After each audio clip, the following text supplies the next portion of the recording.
जरा सोचिए, एक ऐसा इंसान जो इतिहास की सबसे मुश्किल पहेलियों में से एक को सुलझा देता है।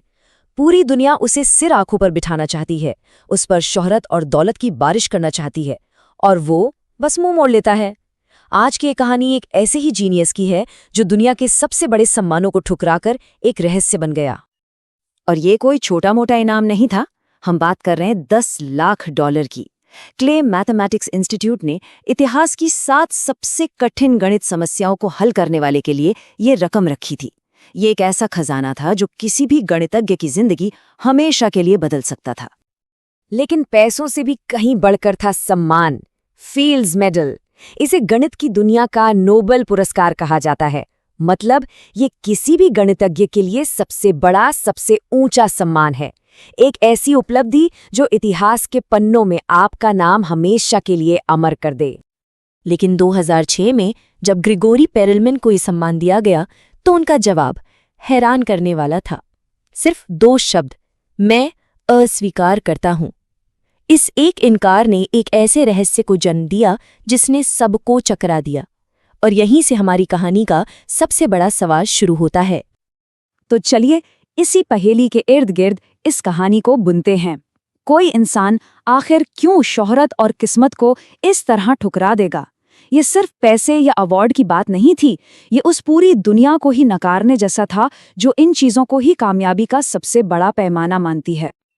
तो सवाल यही है कि आखिर ये ग्रिगोरी पेरेलमैन है कौन, और वो किस चीज से या शायद किस दुनिया से भाग रहे थे? इसका जवाब जानने के लिए हमें उनके दिमाग और उनकी जिंदगी की गहराइयों में उतरना होगा। उनके इस असाधारण चरित्र को समझने के लिए हमें थोड़ा पीछे चलना होगा, उनके बचपन में। अक्सर महानता की जड़ें बचपन के अकेलेपन में और एक गहरे जुनून में छिपी होती हैं। पेरेलमैन का जन्म 1966 में सोवियत संघ के लेनिनग्राद में हुआ। बचपन से ही वो दूसरे बच्चों जैसे नहीं थे। उनका जुनून था लॉजिक पजल्स और मैथ्स। 1982 में तो उन्होंने कमाल ही कर दिया। इंटरनेशनल मैथ ओलंपियाड में परफेक्ट स्कोर के साथ गोल्ड मेडल जीता। वो तेज नहीं थे, पर उनकी सोच बहुत गहरी थी। और हाँ, गणित के अलावा उनका एक और जुनून था, ओपेरा। जब वो 90 के दशक में अमेरिका गए तो उनका ये फकीरों जैसा अंदाज और भी साफ हो गया। वहां उनके साथी बताते हैं कि वो बस रोटी, पनीर और दूध पर गुजारा करते थे और हर रोज एक ही जैकेट पहनते थे। उनका पूरा ध्यान, उनकी पूरी दुनिया बस एक चीज के इर्द गिर्द घूमती थी, गणित। और यही जबरदस्त फोकस, यही एकाग्रता उन्हें उस एक बहुत बड़ी गणित की समस्या की ओर ले गई जिसे सुलझाने में उन्होंने अपनी जिंदगी लगा दी। इस प्रॉब्लम का नाम था पॉइंकेयर कॉन्जेक्चर। अब ये है क्या? समझिए कि ये टोपोलॉजी नाम की फील्ड की एक सदी पुरानी पहेली थी। टोपोलॉजी को मजाक में रबर शीट ज्योमेट्री भी कहते हैं। मतलब इसमें चीजों के उन गुणों को पढ़ा जाता है जो उन्हें खींचने या मोड़ने पर भी नहीं बदलते। इसे समझने का एक बहुत ही मजेदार तरीका है। देखिए, एक टोपोलॉजिस्ट की नज़र में एक कॉफी मग और एक डोनट दोनों एक ही चीज हैं। क्यों? क्योंकि दोनों में सिर्फ एक ही छेद होता है। आप मिट्टी के एक डोनट को बिना तोड़े फोड़े धीरे धीरे एक कॉफी मग की शक्ल दे सकते हैं। पॉइंकेयर कॉन्जेक्चर भी कुछ ऐसे ही सिद्धांतों पर आधारित 3D स्पेस का एक बहुत गहरा सवाल था। तो रूस में लगभग 10 साल तक अकेले इस पर काम करने के बाद पेरेलमैन ने अपने सॉल्यूशन को दुनिया के सामने रखने का एक बहुत ही, कह सकते हैं, अजीब तरीका चुना। उन्होंने इसे किसी बड़े जर्नल में नहीं छपवाया, बल्कि 2002 में उन्होंने चुपचाप इसे इंटरनेट पर एक पब्लिक वेबसाइट पर डाल दिया। कोई प्रेस कॉन्फ्रेंस नहीं, कोई ऐलान नहीं, बस शुद्ध गणित। और बस यहीं से पेरेलमैन की शांत, शुद्ध गणित की दुनिया और एकेडमिक जगत की शोर शराबे वाली ईगो से भरी दुनिया के बीच टकराव शुरू हो गया। तो हुआ ये कि नवंबर 2002 में पेरेलमैन ने अपना प्रूफ ऑनलाइन डाला। 2003 में वो अमेरिका गए अपने काम को समझाने के लिए।